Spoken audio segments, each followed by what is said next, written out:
Nikesh Arora. Oh boy, where do we begin? A boy from Ghaziabad who's now one of the highest paid execs in the world. That's Nikesh for you. He's collected degrees like people collect Pokemon. Constantly pivoted way before it was cool. Worked at Google after landing an accidental interview with Larry Page, then at SoftBank, and now leads Palo Alto Networks. A big name in cybersecurity. Let's find out how not sticking to a lane worked in his favor.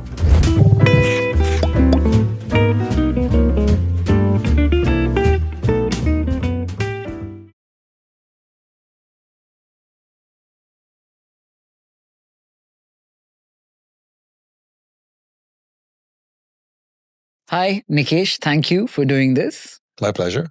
I don't know where to begin. There's no fixed agenda for today, or not. There isn't one particular thing I want out. Our audience is largely the wannabe entrepreneur crowd in India. And we meet people who have gone down their path, been really successful, such as yourself, and try to tell them what they can learn from someone like you. Or what? Yeah, from either doing what I did or not doing what I did. Yeah. Perfect. All right. Sometimes we find not doing what someone did is as useful, if not more. For sure. So maybe we can begin by you telling us a bit about yourself, and we start from there. Where would you like to start? Childhood. As you know, I grew up in India. My father was in the Indian Air Force. So, you grow up in the Indian Air Force, you grew up with just enough means, so you have a good life. But you're no different than every other person who grows up in India, where you have to be resourceful, you have to work hard to get above the crowd and sort of make something out of your life. And in that context, and my parents are amazing. My father passed away a few years ago, but he worked in the Air Force for his entire life. He was a lawyer.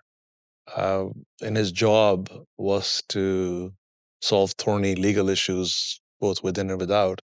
And, when you live in a family like that, where every day he's trying to get people to do the right thing, you absorb the implicit culture of the high integrity you see around you. So, I have my father to thank for a life of integrity, where he had to make decisions against all odds. He had to make decisions about lots of things where, it was crystal clear for him, given that the role he has was always to pick the right side, that somehow that became the mantra in our family, that you always had to do the right thing irrespective of the cost. And you get that from your father. And my mother, rare for her time, she's a master's in math and Sanskrit. So she was very along the lines of that education empowers, and whatever you do, you have to be smart, you have to be well read, and you have to do that. And she provided the nurturing element in the family. So I was very blessed. The difference when you work in the Air Force, you move around every few years.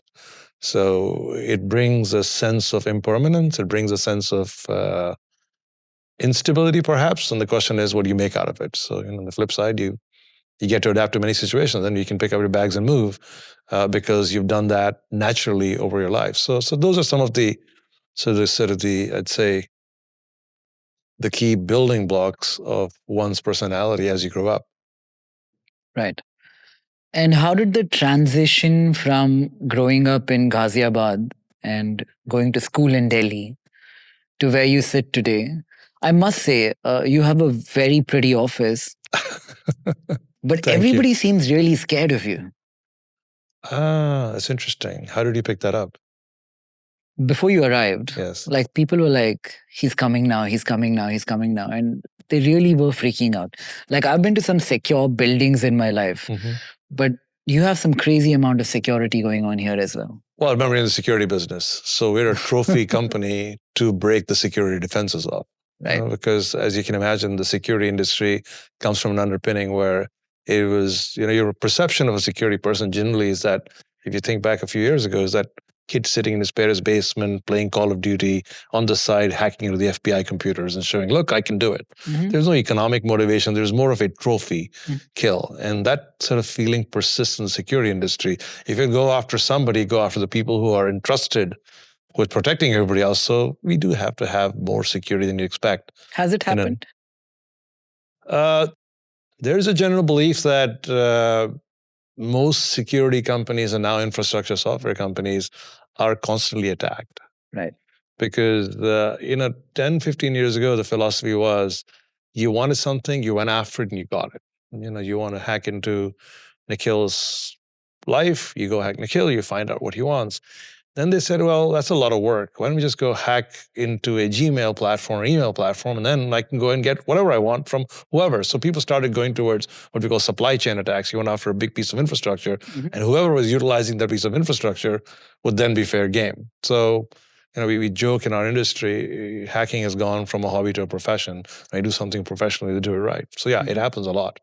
Is that because the incentives have gotten more aligned now? Well, if you think about it, there's something to the tune of north of $10 billion that is either extorted or ransomware or taken from individuals in some sort of Ponzi schemes, which is based on digital sort of hacking. Every year? Yeah.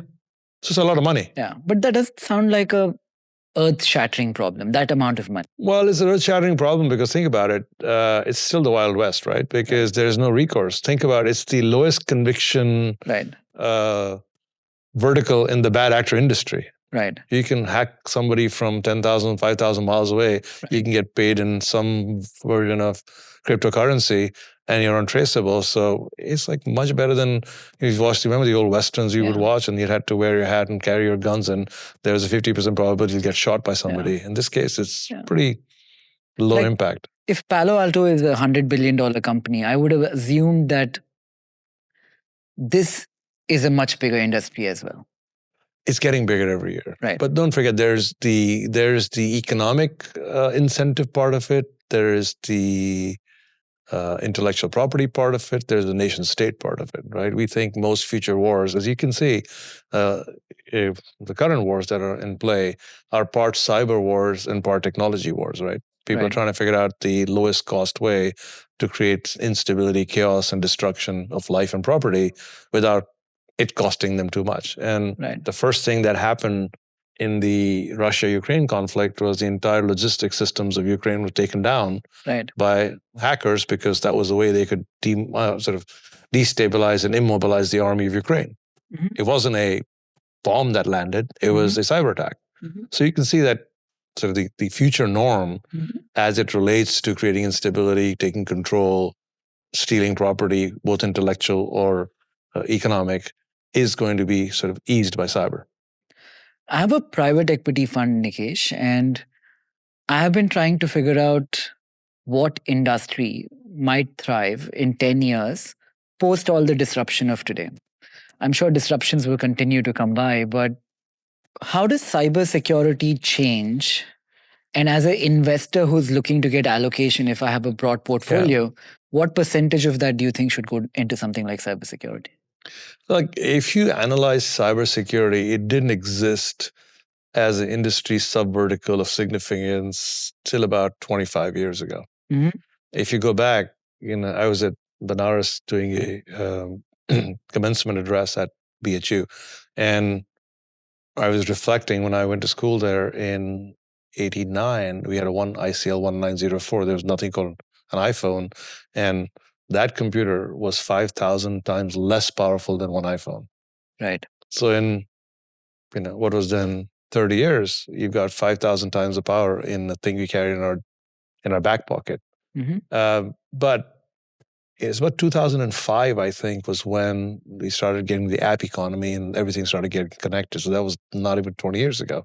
20 years ago, we were not worried about getting hacked because most of us were using our phones to call somebody or at best send a sort of old form text. Right. So if you believe the entire connectivity revolution has exploded in the last 20 years and continues to sort of grow exponentially with where we are, in our parlance, we call that the attack surface continues to expand. Now you can attack 5 billion online people around the world. You can attack every company. In the past, no company was connected to their consumers. So if you believe the attack surface continues to expand exponentially and every service becomes somewhat useless without connectivity. Now your car has to be connected. If you can't connect your car, you can't get into your Waymo. And tomorrow, I'm pretty sure robotic arms will be connected and humanoids will be connected. So if the attack surface continues to expand, the demand function is secured. Right. Now the question is, can you satisfy the demand function with the right technology? And that becomes sort of the cybersecurity industry. So I don't know how it will compare to other industries, but I'm pretty sure it is a gift that'll keep on giving. Will it come down to who has more compute, and by virtue of that, they can hack into something? If I had more compute than Palo Alto, for example, would it be possible for me to hack into it? So there is that, prevailing theory that when quantum comes about, it'll break every key, which is true. It will break every key that is there today. Can you explain how that is? I read that, but I couldn't understand because I'm a totally non-technical person. So the way it works is when you communicate to something else and you're trying to send data in an encrypted fashion, I encrypt it, I send it to you, we decrypt it to your end so nobody can intercept it and steal it or observe it or read it, right? Now the industry has a protocol where there is a protocol which defines how to decrypt, how to share keys. So you have the key that is required to decrypt the communication I sent you. Those keys are effectively codified in such a way that it's hard to break them. But it will require a lot of compute to break them. But with the arrival of quantum, they will be able to break those keys in seconds or minutes as compared to days. Because quantum has more so computing much compute power, right? So if you can do that, you need a whole new set of keys. Or you need more complicated, you need keys that quantum can't break, which means you need a new set of protocols to define it. So there is this prevailing theory that when quantum comes about, it'll break today's encryption. So everything will be decryptable and hence observable and hence could lead to potential hacks. Now, the sad truth is most hacks today are way less sophisticated than that, right? Typically, they're human beings who make errors in configuration, human beings who click on the wrong email that comes to you, human beings who leave their password on a yellow sticky on the side of the computer to make it easy for people to get into. So I think from that perspective, we have enough of a crisis right now. We don't need yet another one from a compute perspective. But I think on the flip side, the possibility of this notion of AI, which will start figuring out on the fly where the gaps, misconfigurations, or the errors are, and be able to be much more intelligent at providing more real-time protection are going to be. So I think the opportunity is going to be more in AI-based analytics and real-time protection to start with than just really throwing more compute at the problem. So from three lenses, as an investor, as an individual, and speaking to the people who are starting small enterprises across the world, as an investor, if I want exposure to cybersecurity, how should I look at it? Like, what should I look out for in a company? If you're looking at a startup category, the most likely categories which will see outsized returns are categories where a new attack vector is being born. And there are many ideas about how to secure the attack vector, and many people are experimenting. Take the current example of AI. We all talk about AI, and we were just getting our arms around ChatGPT and LLMs, and suddenly you have coding assistants, and now we're talking about agentic AI. All these things that are out there. I don't think there is a general agreement on what agentic AI means in the world. Right now, I was talking to somebody this morning, and I was saying, to me, my manifestation of agentic AI is a Waymo in San Francisco. You get in a Waymo, you let the car decide where to take you. You let the car decide when to brake, when to turn. That's giving agency to the car. Hence, it becomes agentic AI. Now, I don't think most enterprises or human beings are ready to give an AI agent control. As simple things like, if I told you, it's easy to imagine that if you were coming to San Francisco, you'll ask your favorite AI bot or LLM or agent to find you a nice restaurant where you like to eat. It'll understand your preferences and know who your friends are and say, I want to eat with my two friends. I want to eat a nice Indian meal. Find me a restaurant which is more liking my taste to make the reservation. Now, if you trust AI to do all of that for you and show up blindly over there, that would be called giving agency to that agent to let it decide for you. I don't think we're ready as human beings to let even that basic, to hand over that basic agency.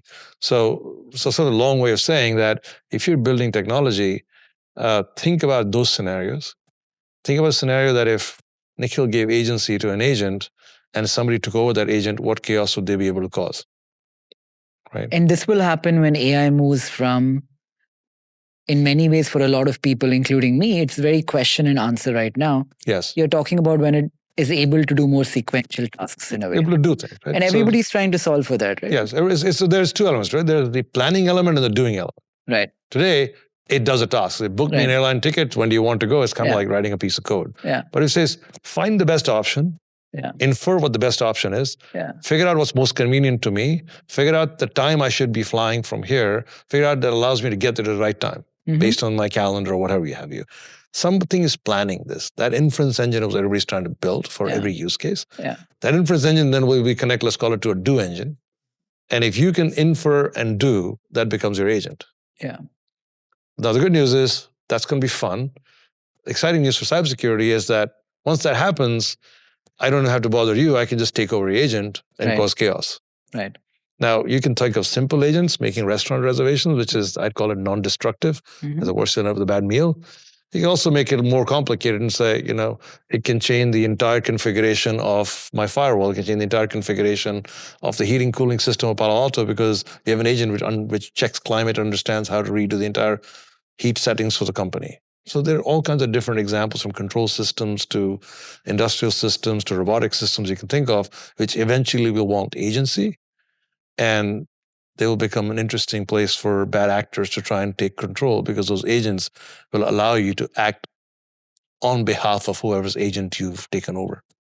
So if you had, say, a series of companies who are building these solutions, they'd be very interesting because it's an unknown problem. It's a field which has not been fully explored. There is no resident expert today. There is no resident install base. So it's a sort of a, blue sky problem. And startup founders are notoriously good at trying to attack those problems, solve them. Either they'll build a big company out of it, or they'll get bought out by somebody who wants to solve that problem. Yeah. I'm working with this company here while I'm here, and they were demoing their new browser yesterday. Yes. And if you had many tabs open, it could do a few things which seemed very sequential in nature. Agentic browser. Yeah. Yes. That's almost here, right? Because that was a live product. They've not launched yet, but it seems to be getting really, really close. Yeah, I think the idea of automated tasks in sequence has been around for a while. People have called it a playbook. People have called it a workflow. I think the question really becomes is, when will you let a planning agent control it versus you control it yourself? Interesting. For a meaningful task. Mm-hmm. You can say, I can do a 3-step task. I can search the web. I can find you, which websites are selling great shoes. I can make a catalog of them. I can sort them by size. I can marry that with your preferences, which I have in memory, and sort. Those are all planned tasks. You actually wrote the plan, something executed your plan. If I give you a nebulous problem saying, find the best shoe for me that I should wear tomorrow, there's too many subjective decisions that need to be made in that process, which means your planning or inferencing brain has to start working. Right. Which is creating certainty from a lot of nebulous data. I think that's the holy grail. And when you can start getting really good inferencing and planning agents, then it starts to mimic human intelligence. So as an individual investor, if I were to look at a new vector, a lot of people do say that self-driving cars are not really the best example of AI, at least generative learning. Yeah. Well, look, AI was traditionally known as used to be machine learning, right? Which is the idea that you could algorithmically write code and go decipher things. Because they're not really predicting what will come in the road or what will happen next, right? They're more like... Well, they are acting based on information that they're presented with in the instance. And over time, you go from predictable actions to unpredictable situations and figuring out, inferencing what you do in that scenario. So there's a little bit of inferencing going on, but there'll be more inferencing going on. And generative is a whole different conversation, right? So that's good. That's useful. As an investor, I can look for new vectors, new surfaces where cybersecurity might be a thing and invest in that. Invest in small companies which might want to build a niche specifically in one thing. Yeah, but I think if you step back and look at the broader impact of AI, I think there are a lot of industries will get upended in the next 10 years. If you take the whole notion of product development, you have a trading platform of sorts, right? A lot of your trading platform, in my understanding, and this is where you're the expert, and I'll posit something, is you're helping us consumers interact with large data behind it. Yeah. You're making it easy, you're creating forms, workflow, and eventually you're consummating transactions on my behalf. Yeah. But the entire UI is designed to make me understand and to get the right inputs from me so you can actually understand what I'm doing. Right? I could pick a certain ticker, I can choose a certain amount of shares, I can put it in there, I can buy, sell. If you have call options, I can, whatever. So like a typical trading platform. If you look at the world, 75% of product development in technology is human beings teaching consumers how to interact with back-end engineering databases and transactions. Yeah. Whether it's flight tickets, whether it's Yeah. trading. Yeah. If I have a smart enough capability through a combination of generative AI and workflow automation where I can talk to this without requiring UI, which we can imagine, right? We can imagine if I have an inference engine, it can say, hey, take the position I had yesterday that I bought, sell it, take half the profits and reinvest them between $100 and $110 in, Reliance, or whatever your favorite stock is, if it's Robinhood, whatever you have, right? You and I can imagine how that query or that natural language that you can you're literally in your brain, you're planning the steps that are required in your product to go execute that transaction. Right. But it doesn't happen today. In the future, it's effectively a planning engine, planning the tasks, calling the 4 tasks, saying sell yesterday's position, take the proceeds, understand how many shares I can buy, take half then, buy those many shares between $100 and $110, go back to the user and say, I bought $100 shares for you of this, and the remaining cash is in your balance. Yeah. We can actually write the steps in our head of that transaction. The question is, do I have to code all of that and take every scenario and do it? Or in the future, there's an agentic AI or an AI interface that allows it to do it, and there's an inference engine, which means your entire process of product development at $0 is going to change. Yeah. Take that and multiply that across every user experience that is out there. Take a different example. Today, a lot of applications are designed generically for everyone, right? It's kind of like very little user preference or knowledge. It's just kind of marginal, right? Like you a little bit of understand what you know. But if you can have full memory of my preferences and you're designing an application, whether it's a nutrition app, right? You go to a nutrition app today, it tells you have to pick a whole bunch of stuff by the time you're done filling forms. 5 pages later, it tells you eat less carbs. Thank you very much, right? Or gives you some advice. Over time, I think applications will become applications for one. Yeah. Instead of generic applications. So I think there's a lot of implications of AI in the technology world from a product development perspective, AI in the enterprise software world, where I think analytic products will die. It'll all be products that help you do something. There's a huge debate. I mean, look at the world of advertising. The whole notion of digital advertising, which is about a $450 billion industry, is to encourage you and me to buy something or transact. People buy ads on the internet so that eventually you and I will either go trade or you and I will go buy something. But if our agents start interacting on our behalf and they start assessing what the right answers are, what is the role of advertising in the future? So there's just so many implications across the entire technology landscape. I don't think your investor brain should be worried about one particular cybersecurity vector to invest in. Right. The interface in businesses like us, I agree with you 100% will become irrelevant. If I could use the analogy of, say, cryptocurrency and the blockchain, I think where people like us come in is we are essentially not a company of interface, but a company with a regulatory moat. You're what I call a system of record. Yeah. You have track of how many shares I own. You're a system of record. If you were to vanish tomorrow, I wouldn't know what my net worth is if I was a $0 customer. So you're a system of record. And system of records will stay. But the entire product development process of how I interface with the system of record will change. System of record will stay when there is regulation behind it which mandates them to stay, or will the same apply to a technology like blockchain where there might not be a regulator mandating the system? It doesn't have to be regulated, right? A system of record is almost like, I would say, something that is built over time, right? Well, either it's mandated by regulation, mandated by enterprises. I'm pretty sure you and I both have payroll systems, which are systems of record. They're not mandated by regulation, but you have a payroll system. If it goes away tomorrow, you won't know how much you paid someone and how much you have to pay them. The whole mode of interaction of me with your payroll system may be fundamentally different, and your head of HR, and that might be different, but the system of record will stay because it's required as part of your business process to exist. Now, system of record could also be there purely because of the fact that I have great market share. Mhm. Hence, I have the record of that data somewhere, and it's too painful for you to replace that system of record. Even though it's not mandated by regulation, it just happens to be that was where it is. So there is a prevailing theory that the big will become bigger because if they are smart enough and fast enough and agile enough to be able to change the mode of interaction with the system of record. And I think that's going to make a lot of enterprise software rethink how it's built, how it's run, and how it's managed.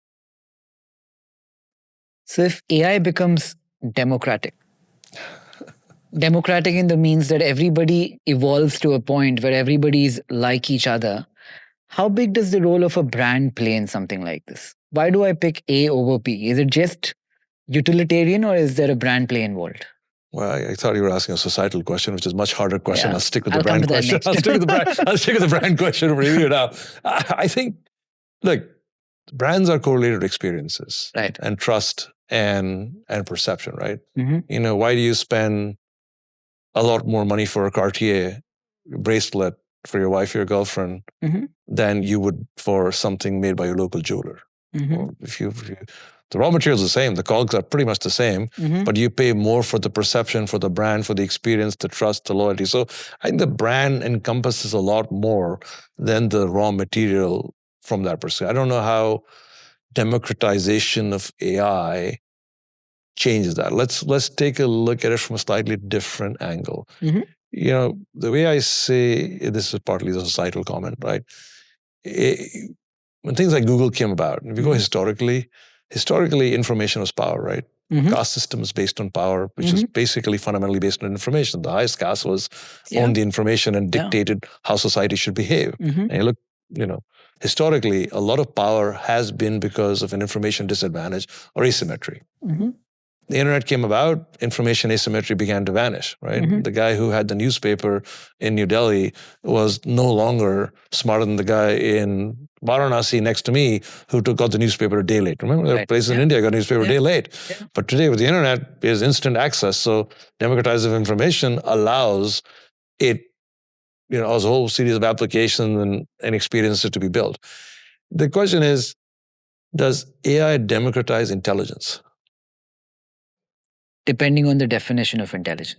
Well, if you listen to what Sam Altman is telling you and all these wonderful people building AI models, they're talking about AGI or artificial general intelligence, where these models are going to be able to mimic the human brain or be smarter because they have infinite memory, infinite pattern recognition. Our brains are restricted by our capacity, but this thing is not. So let's assume for a second, without taking the draconian outcome, let's just assume that it normalizes intelligence. And what I mean by normalizing intelligence is if I call Zerodha, I'm sure you have a customer service team, right?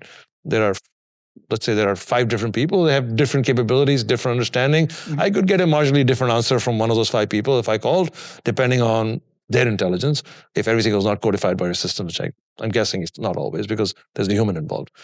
Now we're saying AI is going to get so good that it will make that experience consistent on a constant basis.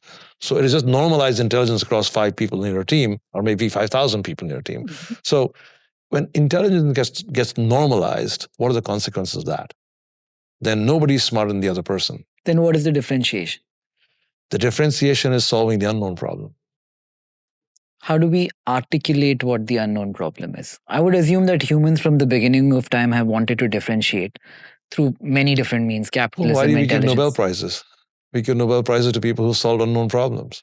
I'm sure there's a lot more unknown problems in the world that we haven't touched or scratched the surface of, which have to be solved. There's a combination of, now the question is, does human intelligence learn how to manage all this democratized intelligence, or is AGI going to manage this democratized intelligence? You and I are just going to be drinking in the pub or hanging out at the bar and they're saying, geez, everything is being done by AGI and AI. So I don't know the answer to that question. But I think the bigger question is, like we saw the democratization of information, this is going to democratize intelligence.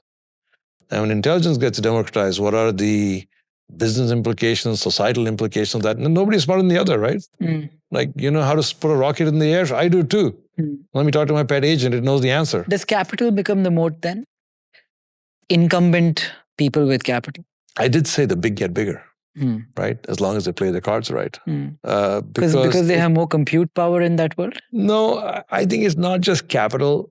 There is a debate today that all the known information that is in the public domain has already been used to train AI. Right? If you hear the debates, all these models are being trained by all the information out there. I think there's 10 times more information in private domains, which is not available in the public domain.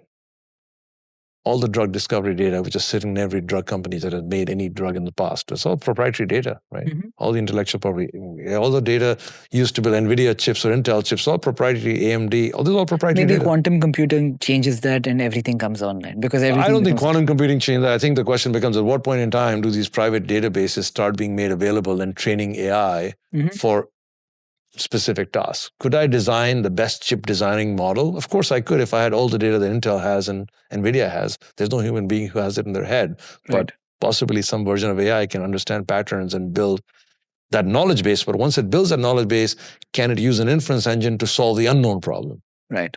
Right? Today we've relied on human intelligence to understand everything, the art of the possible, and humans have to ideate and say, well, how do I solve the unknown? Because now I understand the known. But it's a high bar, right? You have to go to, I don't know how many years of PhD studies do you have to go to, how many research papers do you have to write to get to a point where say, I think I have a good understanding of this sliver of the problem I'm trying to solve. Right. But tomorrow you say, guess what? That's in your edge model sitting in your pocket. It's already as smart as all the intelligence in the world that is being used to solve this particular domain. Now work from there. So I think that's the bigger debate or the bigger opportunity, or the scary part is what happens when this thing gets smart and we start democratizing intelligence. I mean, I gave you the example of going to Varanasi and saying that was a 5,000th time less powerful computer. In 30 years, we were able to build a 5,000 times powerful computer. Right. Imagine if the state of AI, which will possibly or potentially moves exponentially faster. If AI is 1,000 times smarter in 5 years, let alone 5,000 times, what is the art of the possible? I love how you're explaining. Would you like to prophesize how the world might look in 10 years? Just wager a guess? No, I don't know if prophesizing is to any value, right? I think you have to take an optimistic outlook towards it. You can prophesize a draconian set of outcomes. You can prophesize an optimistic set of outcomes. We all were, we've all lived through this in recent past where we had a pandemic. And if you looked at prophesizing the pandemic, if you said the pandemic is going to persist for 5 years, I'm pretty sure there would be as many doomsday prophecies as there were possibly more than optimistic prophecies. But look around you.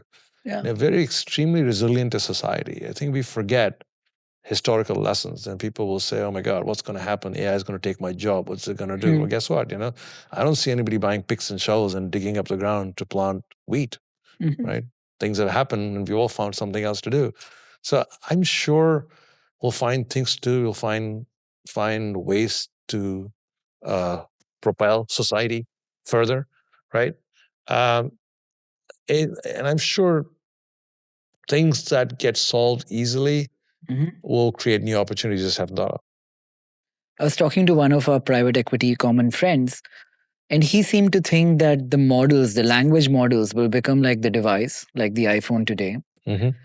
And the real marketplace is going to be what gets built on top. Do you suspect that to be true? Yeah, I have my own version of that interpretation. I think it's broadly consistent.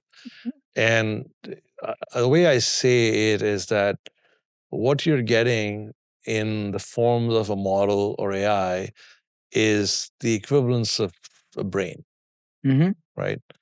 The early version of the brain had parroting capability. It could read everything in the world and repeat it to you. Over time, it built pattern recognition.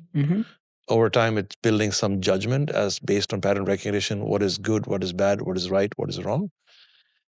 Over time, as you feed it more, it's starting to get PhDs and starting to pass the bar, and it's starting to get smart enough to, so it knows the entire world's information. Your problem set is known. Your answer set is known. It's able to answer the questions, able to get smarter and smarter. Now, given the breakneck speed that you're seeing the evolution of models, they're getting smarter and smarter, and there's sort of an arms race, no pun intended, between all these people. And yes, so will people build smarter and smarter and bigger brains? Yes. But if in your company at Zerodha or at Palo Alto Networks, we said, hey, here's a really smart person. They have the best brain in the world. eventually you have to adapt that brain to the problem you're solving. Right? That's the art of building something on top. That's the art of creating a wrapper around that brain and applying it to something. Could I take the smartest brain? I could. I have to teach it everything about drugs and say the problem you're trying to solve is solve cancer, solve the problem. But it requires teaching that brain, training that brain, putting guardrails around the brain, making sure the same brain that can solve cancer can also cause cancer, right? It's smart enough. So you got to figure out, you got to apply it to good. So I think the act of wrapping these models or brains with useful things that we wanted to do will be where the art will be, and which is what I think our mutual friend is talking about, building applications around them, perhaps. As an investor, better use of my dollar to be building a wrapper on a brain or trying to secure the brain? Well, clearly, the trying to secure the brain. You're asking my question, the cybersecurity. I was just trying to. I was still staying in the philosophical part of it. Okay, look, I think everybody who's solving a problem, necessary or unnecessary, right? I mean, the application world. Some people are solving necessary problems, some people unnecessary problems. I really need more social, media and social applications, possibly not, but somebody's trying to solve it. I think everybody is going to see how they can apply this brain towards solving their specific problem. And as an investor, a lot bigger share shifts will happen in what is, I'll say, a stabler ecosystem for now. A lot of people will lose share, a lot of people will gain share depending how they use the brain to solve the problem, which is what happened in the last technological inflection, right? Why does Amazon exist? They use the technology inflection of the internet and connectivity to solve the problem, known problem differently, and caused a share shift between traditional retail and today, right? Why did Google exist? Because it shifted online, traditional advertising, online advertising, because it's used the inflection point of the internet and mobility, et cetera, to cause that to happen. So the question is, or the point is, people will use this technology inflection of democratization of intelligence to solve the same problem differently. And the ones who solve it differently, faster, much more efficiently, lower friction, lower cost, better economic value, and better outcome, are going to have a disproportionate share shift in their direction from legacy players. Now, if I had $1 for every time I heard a legacy player saying, "I'm smart this time, I'll figure it out," then none of the new economy industry should exist and startups shouldn't exist. So by definition, people will build better solutions, better mousetraps. And the idea, the opportunity for an investor has never been larger in that context than just focusing on securing the model. Which will not be non-lucrative, but it's almost securing the model is harder to discern which person is going to secure the model better. It's easier possibly as an investor to say, take a human experience and say, I get it. That experience can be fundamentally transformed by applying smarter, more intelligence to it. And securing a model might not be so interesting if so many models get to the point where they're almost the same. Leave that to us. We'll take it. Another legacy incumbent saying, oh, we've got this problem solved. Very interesting. So that was from an investor's lens. Me as a young person starting a company, how do I look at cybersecurity? What are the 3 things I have to do? Broadly starting a company, or just you want to start a cybersecurity company? No, broadly starting a company. I'll come to starting a cybersecurity company in the end. Look, what's fascinating is, for the first time in my life, from a technology perspective, I'm seeking out young 23 or 25-year-old founders to learn from them. Normally, I'm the sage old man with white hair, and people come to me and say, hey, can we talk about starting a company, and how do you scale it? How do you make it bigger? How do you live a life like yours at Google, SoftBank, or Palo Alto? Right now, I reached out to the founder of, Windsurf, or I reached out to the founder of, Console.ai or Factory, and I'm sitting down and picking their brain. This morning, I was talking to a founder of an autonomous car company saying, tell me how this new world works. How do you see it?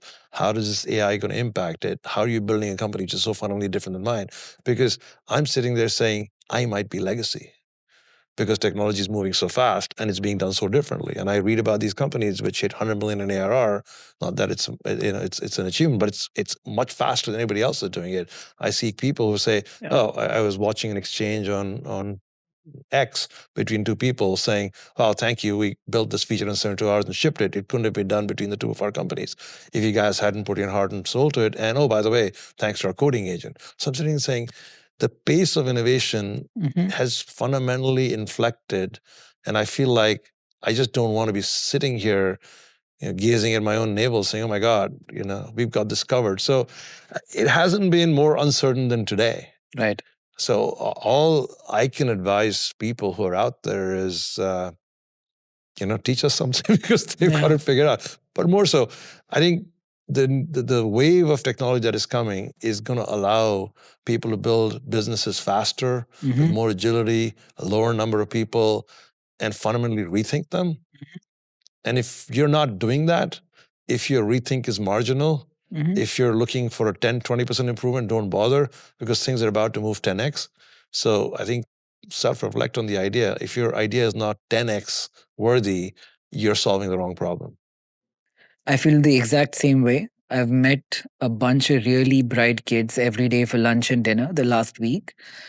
And I just feel stupid. Like, I'm like, that's why I'm here for longer than I was meant to. And I want to come back because I feel like suddenly this area has become some kind of a hub. It's fascinating, 2 or 3 years ago, and it happens every 4 or 5 years, right? I moved here in 2009, and I just moved because I was going to be part of Google's team. And I moved here at that point in time. The buzz was social, right? It was Snapchat and Facebook, and YouTube was going from strength to strength, and Instagram was getting bought, and WhatsApp was getting bought. And that was kind of the time in 2009, 10-ish time frame. And then people say, oh my God, this wave is coming to an end. What's going to happen? And suddenly, so the crypto wave arrived. Like suddenly everything was crypto around you, and there was crypto, blockchain, a whole bunch of coins and a whole bunch of stuff, the SPAC wave. And again, people called the end of San Francisco and said, oh my God, it's a city you can't go to. And suddenly it's the AI wave. AI companies out there buying up real estate in San Francisco, building businesses. And if you ask the world, where is the hub of AI? It seems to be here. Every AI model that is being built, within reason, except perhaps in China, is headquartered here. Do you think India should try and build a model? We are trying. We should. I think the question becomes, is a CapEx question. We can talk about, you're much smarter about the Indian ecosystem than I will ever be. India has not shown a propensity for large CapEx projects with unclear returns. Perhaps is the best way to say it. Yeah. Right? You can't walk around and raise $50 billion and build 2 nuclear plants to fund AGI today, irrespective of who you are and irrespective of who your investors are from the Indian subcontinent. Yeah. And, so that's where I think that the constraint there is the appetite for people to deploy large amounts of capital. I agree with you, but on the flip side, in a world which is getting increasingly fragmented on the geopolitical lens and tariffs and all of that, the question is also, if somebody turns off a tap that we have built so much upon, what happens then? Explain that. Like, let's say we have used a model based out of China as the base to a lot of stuff that we have worked on, and one day they shut it down and India doesn't have its own, what happens then? Look, there will always be the next version of the model. So even if you were using one and they didn't give you access to the new one, then you have the less smarter model because the next one's smarter, faster, better, cheaper, right? So that risk is constantly there. It's not just access to the current model that you have. One would hope that with the arms race we talked about, there's north of 10,000 models in Hugging Face, many of them open source. So at least there's art out, the prior art out there, which allows you to experiment and play with it. But I think... But even when they open source a model, they don't open source the weights they have used. There are some models you can modify weights. So look, I understand the value of having a frontier model of your own where you can control your own destiny. It comes at a high cost today. The question is, yes, the unequivocal answer is yes, we should. In India. The question is, who has the financial capacity and desire to go deploy tens of billions of dollars to go fund that? And where is the talent to go do that? If both those conditions are met, yes, we should. And then you'll talk about power. Where's the gigawatts needed to go fund that training of the model? So the other option is you find models that are out there. again, not attempting to prophesize because we agreed we weren't going to do that. But there is hope that the current pace of development that is going on in the model world, everybody wants access to various talent pools who can leverage those models because that creates market share.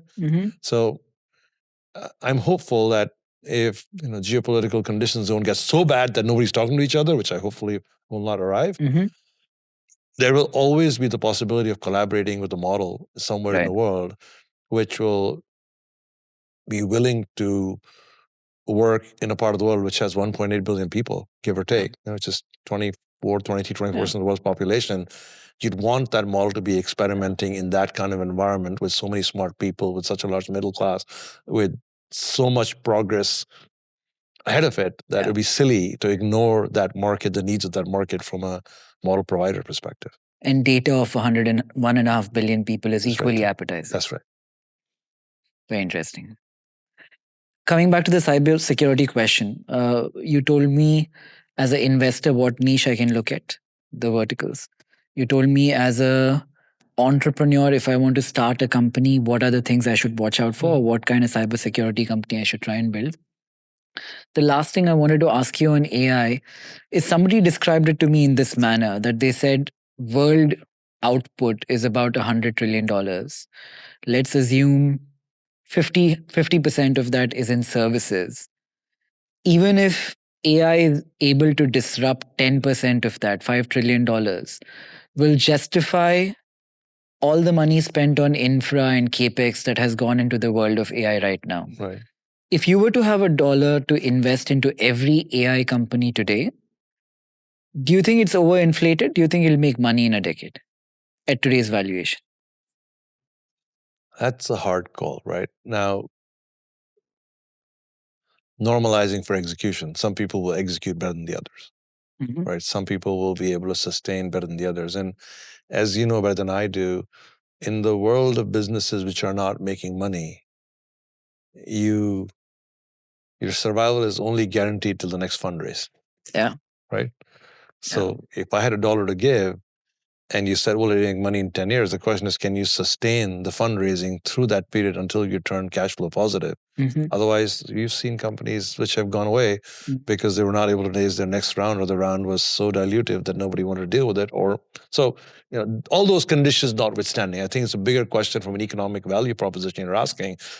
Is there enough there here in the entire industry that it justifies what is being spent today, without regard for which company you invest in? Let's take the company dynamics out. Prima facie, it seems to be the prevailing wisdom, right? The fact that people are raising money, the companies that raised money at $2 billion 6 months ago, raising money at $4 billion right now, is unprecedented. You never heard that degree of development and conviction that is happening in the market today. So clearly there is a gold rush. Now, we've seen past gold rushes. So I'll give you the answer in two parts.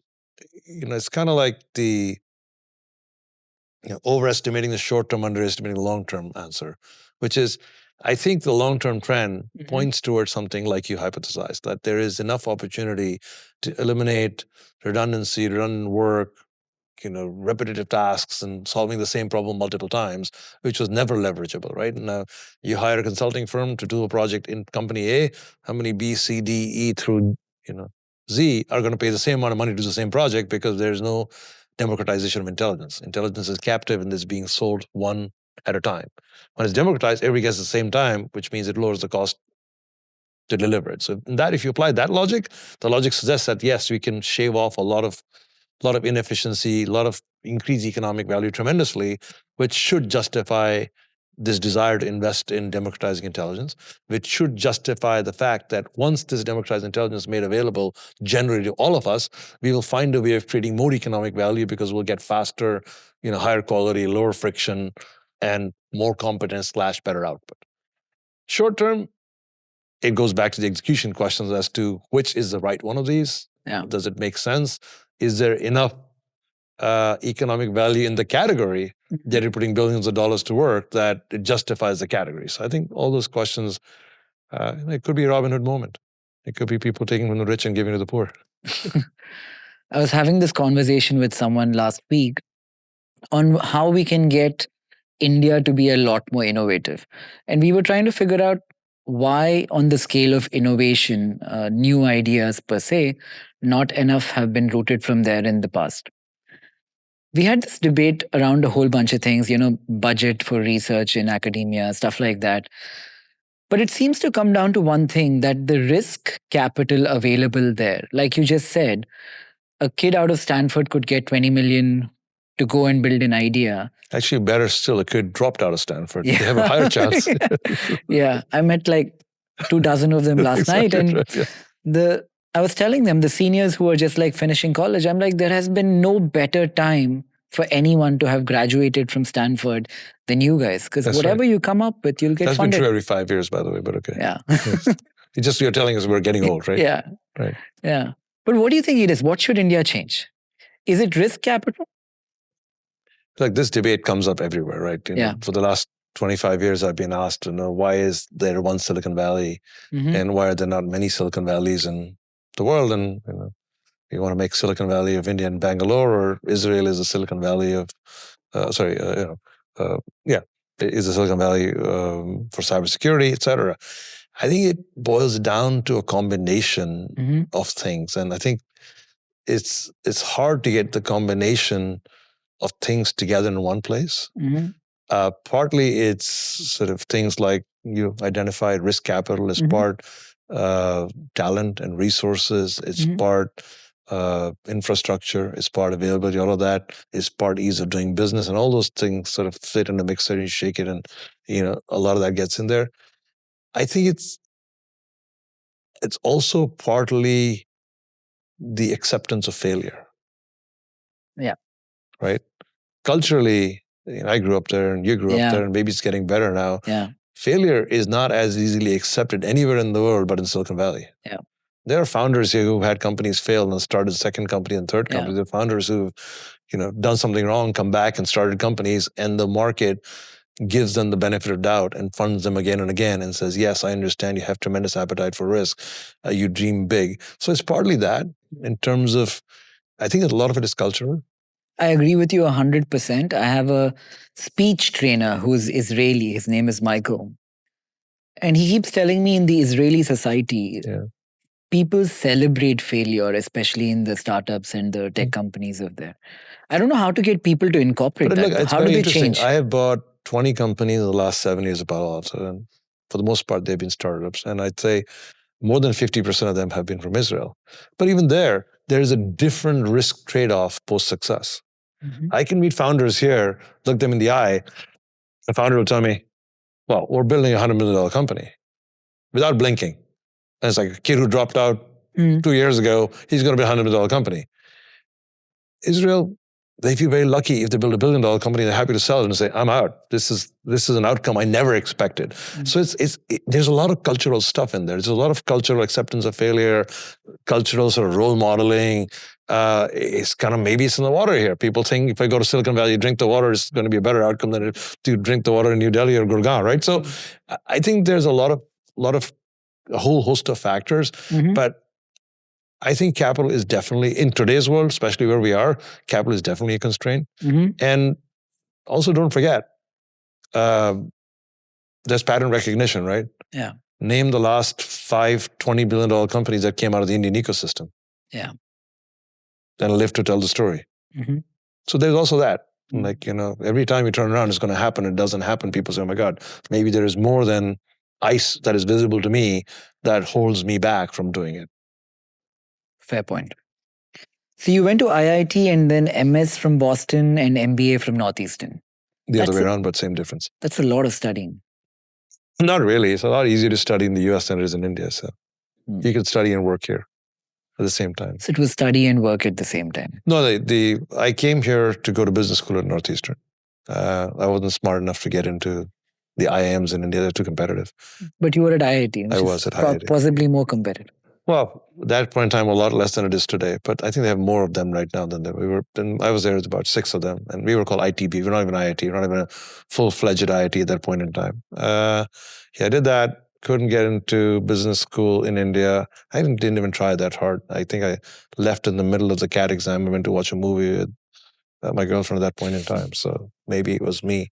Came to the US. They said I have to teach computer science. I hadn't studied computer science. It was a slight problem. So I spent the summer brushing up on whatever I could learn. And I taught computer science at Northeastern. I went to business school there. Because 92 when I graduated, it was a recession. It was hard to get a job. I wrote 400 plus letters to people applying for a job. And, like sometimes the printer ran out of ink, but I knew it was a rejection letter, but pretty much it said in the first sentence, but they forgot the signature part. Mhm. So I had like 400, I still have them. I have 400 rejection letters in my life lying in my house. And one theme that was kind of persistent through all of them when I applied, because, you know how you have like those yearbooks? Yeah. My MBA yearbook said, most likely to end up at Wall Street. Mm. My Wall Street rejection said not enough finance. So there's a bit of a cognitive disconnect between my peers and the street. And so that's why I got a master's in finance from BC. I felt like I had to compensate for lack of finance, and I ended up getting a CFA as well at that point in time. Yeah, but that's what caused the back-to-back 2 degrees. And I was lucky enough to, in those days, I think systems weren't as robust. I had 7 rejection letters from Fidelity before I got a job for the 8th person. So thank God they weren't comparing notes. Does education hold the same value today? In today's world, would you spend as many years doing what you did? The older we get, the more we value education and experience. Mm-hmm. The younger we are, the more irreverent we are of experience and education. So I think I agree. Staying the stereotype, I should value education and experience you don't have more. to. But I think the 23-year-old kid who I met who's building a $100 billion company will tell you that I'm full of shit and all my experiences are not, and he's got more risk appetite than I do.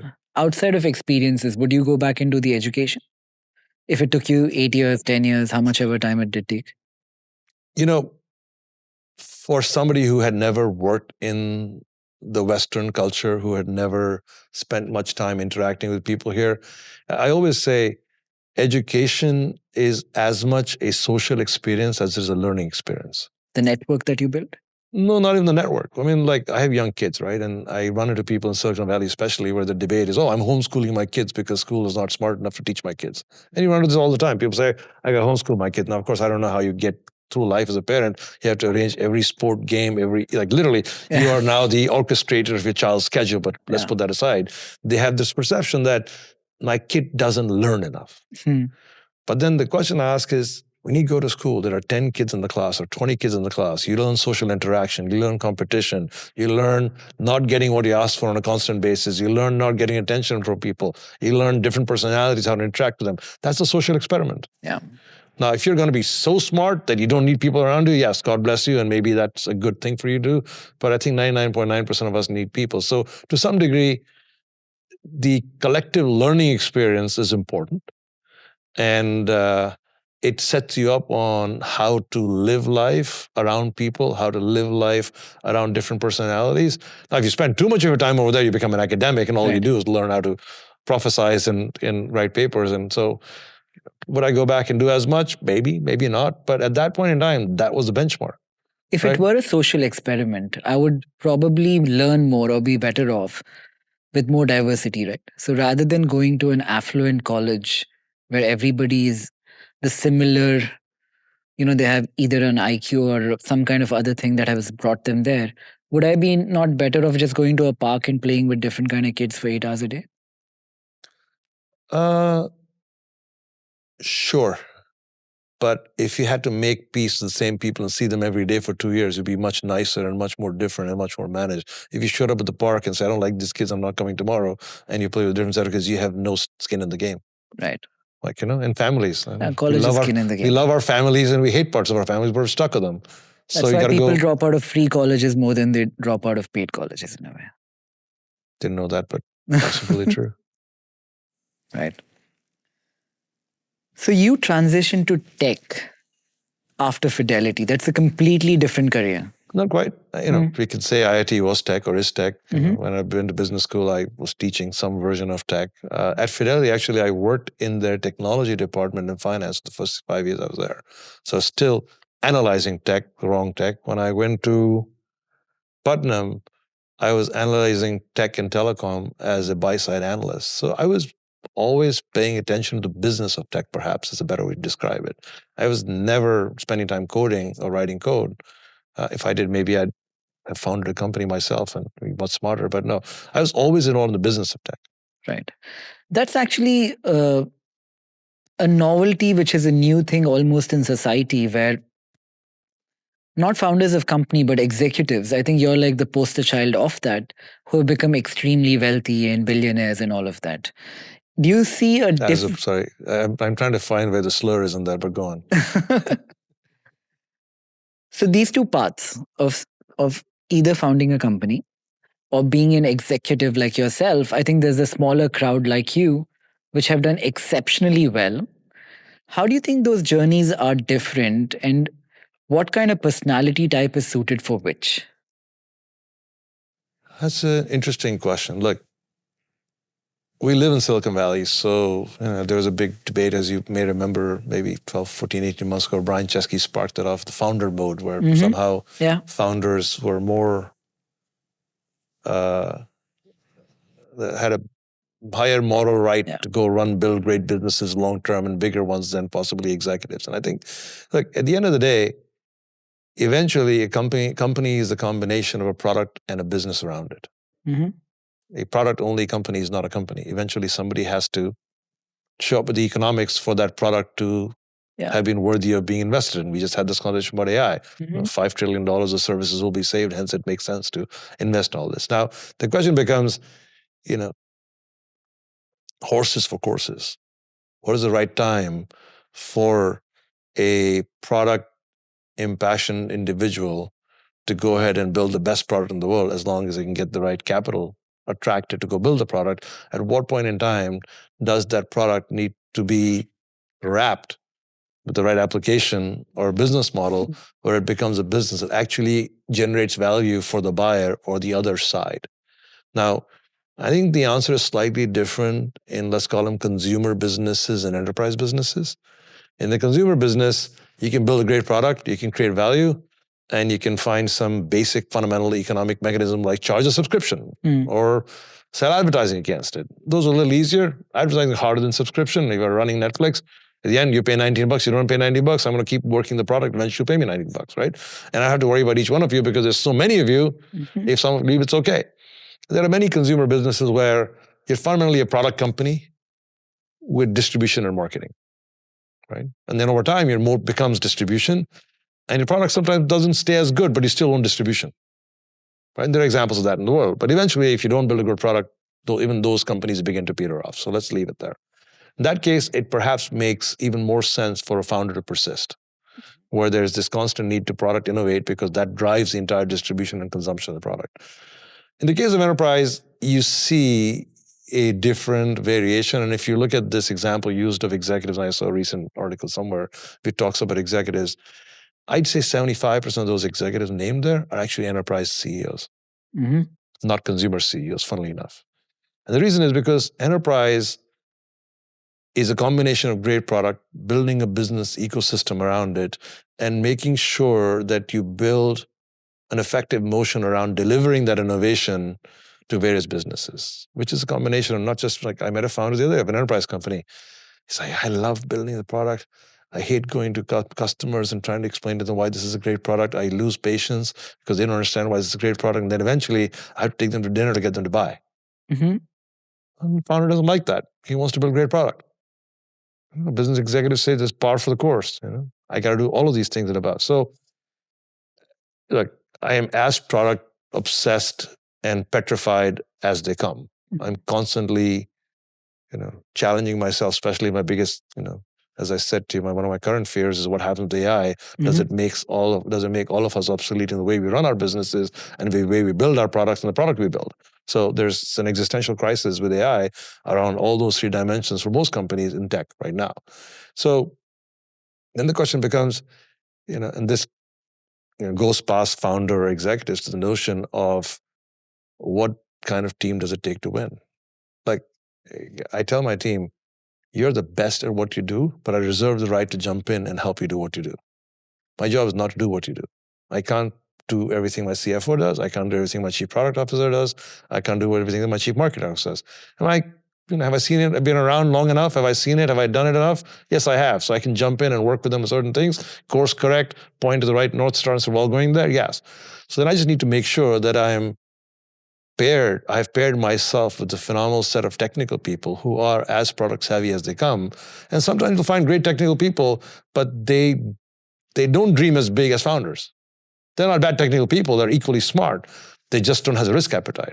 I can bring the risk appetite. So I think part of winning, and I'm sure you see that in your business, part of winning is surrounding yourself with the right team, not just the best at what they do, Right. but the right intermix of the people and personalities you need. And I think that's been one of the things that I've been particularly excited about having done in my life, whether it was a team I built at Google and the people I worked at SoftBank or people I built at Palo Alto Networks. I think I found the formula where we can find the right set of people who complement each other and bring the right balance of conservatism, risk appetite, execution, and ideas and competence that allows us to at least try and aim for above average outcome. So in a way, you're saying the mark of a great leader in enterprise is hiring the best lieutenants? Oh, I think you're oversimplifying it, but I won't take the bait. I think the mark of any winning leader is mobilizing a set of very good people around them to create great outcomes. Right. And it doesn't have to be just the hiring part. Hiring is not enough. You got to make sure that they perform. Hiring is just the beginning of the journey, and you have to make sure you're constantly course correcting and adapting and making that happen. And you have to keep your eye on the North Star. It kind of tends to move sometimes. The most vivid memory or recollection I have is when you joined SoftBank, you were all over the news in India for your salary and stuff. And in Japan as well, believe me. And in Japan as well. How was that? How was that experience? How was Masa? How was working with him? How was it to be as popular as you were for your salary of all things? That's it's par for the course, but it's not what you aspire for. It's kind of, that's a way of keeping score. People keep score that way, right? That's the way of, it's like, Do you still keep score that way? No, it's the way people keep score. And again, it's a tough question to answer. Yeah. There's no good answer to that question, right? If you say I keep score that way, then it makes it sound you're materialistic. Yeah. If you say I don't care, it makes you sound like you don't care. If you were to ask me, I would have said yes. That's how people keep score. Again, I think being well compensated is a good outcome. Yeah. It sometimes becomes more or less, it's a different issue. We live in a capitalistic world and we all have voted for capitalism. Yeah. Well, although we're constantly fighting the battle between democracy and capitalism, which sometimes end up at odds, but that's a different conversation. Can't a democracy have capitalism? I think we have democratically voted for capitalism. Not quite. I was with this very interesting business person who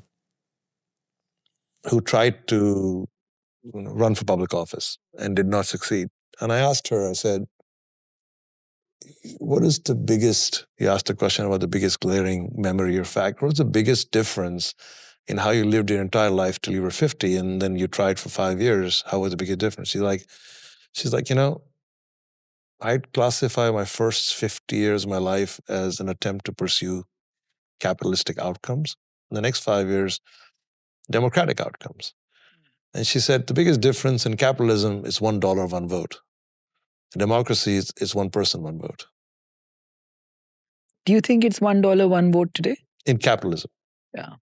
Your shareholders decide. My largest shareholder can dictate what I should do if my 100% shareholder can fully tell me what to do. Mm-hmm. In democracy, there's no one shareholder, right? There's no 5 shareholders. There's no 5 board members who have a higher weighted voice because they represent majority of the capital. So, what system do you think America of today adheres to? Let's go back to the other conversation. I'm not a political commentator, so it's kind of like unnecessarily. I'll probably put my foot in my mouth unnecessarily. So after Google and after you joined SoftBank, how was it working with Masa? Just tell me, like people that you worked with, like Larry Page, Masa, if there is one thing you've learned from each of them. It fits the way I think about people, because very often you get cliche questions like, who's your role model? Yeah. Or, I can say, well... Do you believe in the concept of role model? I believe in the concept of admiring people for something that they're really good at. And not admiring things for other things they're not good at. Yeah, but like, our most interesting person in the world right now is possibly, outside the what is that guy? This Mexican guy who's the most interesting man in the world. It's the most Never mind. There is. You can go back and Google it. But today, the most interesting person in the world is possibly Elon Musk, right? Everybody knows about him. Everybody wants to know about him. Now, you can admire him for a lot of things, but do I want to have 15 children with 5 different people, or do I want to be, in politics? So there are a lot of things that you can admire about him. There are some things you may not want to be. So I think modeling your entire life around one person is a big ask. Yeah. I think admiring people for what they do. And I turned 40, that made a conscious choice. I said, from now on, when I meet people, I'm going to think about what they're really good at.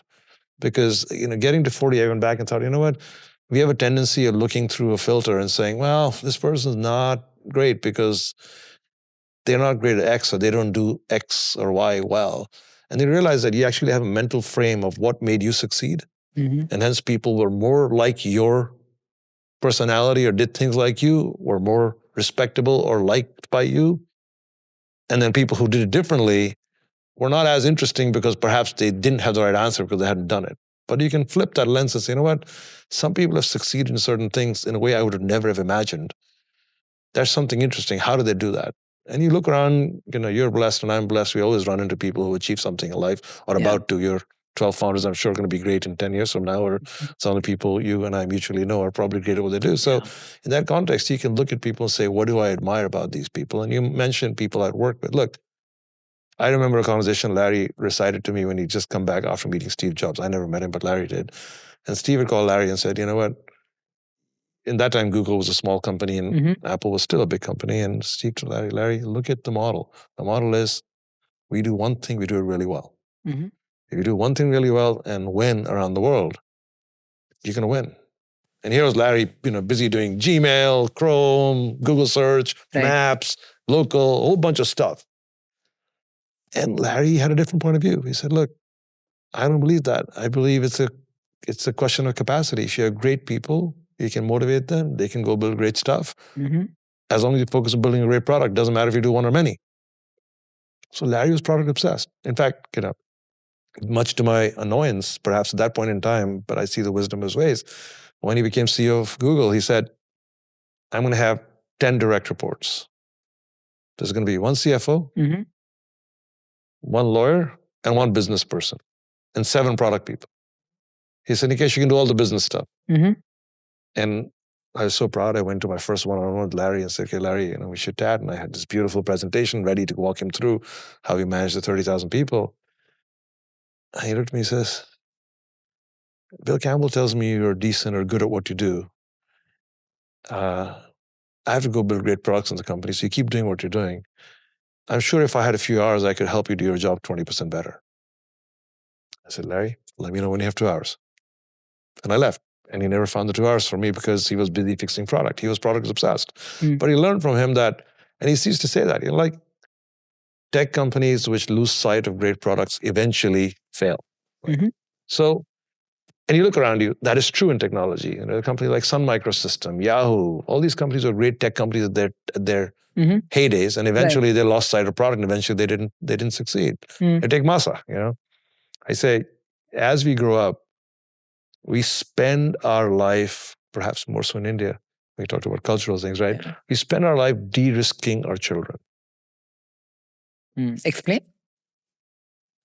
The kid is born, you want to drop him to school, say, hold my hand. Every time you cross the road, you look left, you look right. Don't eat that. Don't touch that. That's dirty, right? Don't put that in your mouth. How many times have your parents or my parents admonished us as a mechanism of showing their love and trying to teach us the way of life, in constantly allowing, sort of taking from their mental model what was risky, what could have some consequence, and trying not to have their kids do that, right? And do that in life. And of course, our favorite Indian pastor was like, it's time you got old, it's time for you to get married and settle down, right? Because we're deemed unsettled and possibly prone to high risk if you're not married.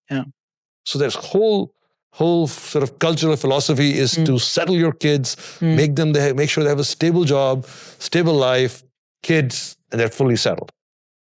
That's the best risk manager in the world. It's your mother, right? And here we're sitting and talking about taking more risk, dreaming bigger, and building great things. So with that as a frame of reference, Masa was the kid. He turned 50 when I started working with him. And I'd say between the age of 50 to 60, he was sort of Benjamin Button, right? He was touching everything his mother said don't touch, and he was eating, putting everything in his mouth, and being more and more risky and dreaming bigger than anyone else I've known in my life. Forget any entrepreneur. Every entrepreneur was trying to take risk to build a stable business and get rich. Masa the other way around. What are we going to do today? Great, all in. So, what are we doing tomorrow? I'm all in. Masa has a phenomenal risk appetite. And if you look at it, that's the way he led his life. And funnily enough, he struck it 4 times. He built SoftBank from nothing. He built Yahoo Japan. He invested in Alibaba. He did ARM. All these things have worked for him. And by the way, he had risk appetite because his volatility is high. He was the richest man in the world for a few days, and then he was almost bankrupt at one point in time. So you learn that risk appetite is actually something we govern, but it is significantly influenced culturally. Seems like a good way to live. If we have one life and life is meant to be experienced, Masa's way. Yes, Nikhil, I think that's true. And you and I have the luxury to be able to say that. It doesn't work well with Maslow's hierarchy. Explain? Maslow's hierarchy suggests that you know what it is. And when you find a person who has no food and no money and has to feed his family, he's not worried about taking more risk and living one life. He's looking to create that stability. So the risk appetite can change when you reach the aspiration state of your life. The point is, he recognized. Do you think AI changes that? More people move higher up the order in the hierarchy? You're moving questions too fast. I wasn't done with the last one, thinking through that one. But do I think AI changes our risk appetite? I don't think anything changes Maslow's hierarchy. In fact, I think there is a risk in the short term that AI creates more fear around Maslow's hierarchy than not. Because?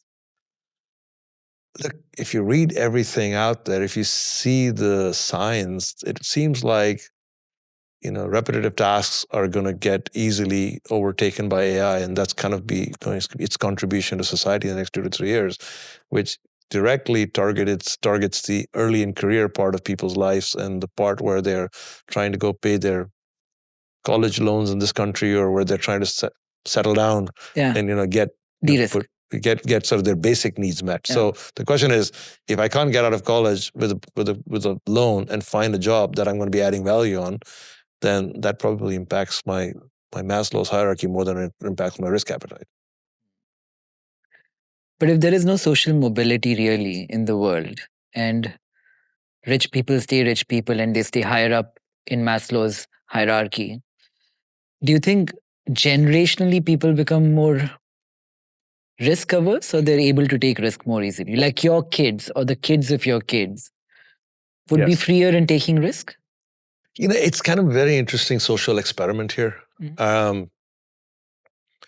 think you can talk about predisposition, but not personality. What I mean by that is, because your kids or my kids are going to grow up in a slightly different circumstance that perhaps you and I grew up with, they're going to have different predispositions.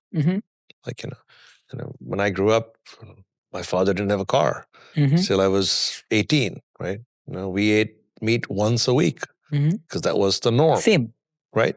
So that's a different cultural upbringing than my kids. My kids don't have those constraints. They don't live with scarcity. But the question is, it's very hard, and you should ask a sociologist this question as opposed to me, but it's very hard to take that and ascertain where the drive comes from. I've seen very well-to-do kids who have tremendous drive, who want to prove something. I've seen very poor kids with no drive. So there seems to be a difference of, gene in you, which defines how you drive yourself and how you think about ambition and proving yourself.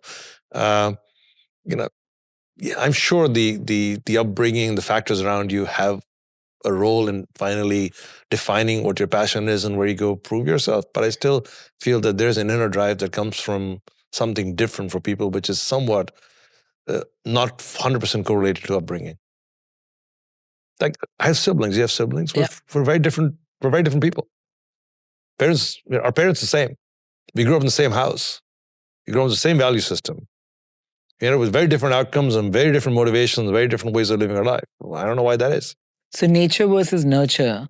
Remember, nurture is the same. Mm-hmm. You can argue majority of the DNA is the same. Mm-hmm. Maybe one gene is more dominant than the other in certain cases. So it's minor modifications. Right. Any fleeting thought, Nikesh? I must say, this is one of my favorite podcasts ever. You must not have done many then. I've loved this conversation. But any fleeting thought that you want to leave behind?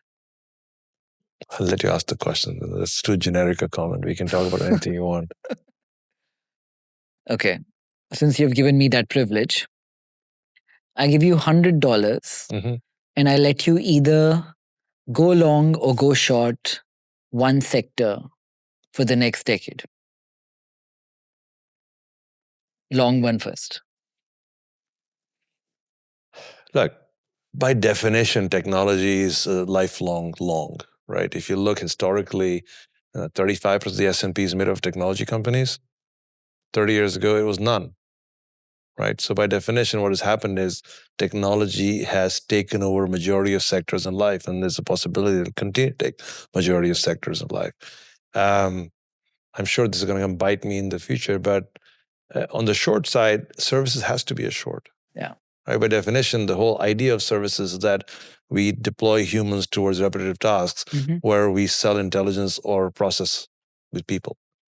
If the impending opportunity in front of us is that process is going to be simplified and overtaken by AI and intelligence is going to be democratized, then there has to be a reshaping of the services economy.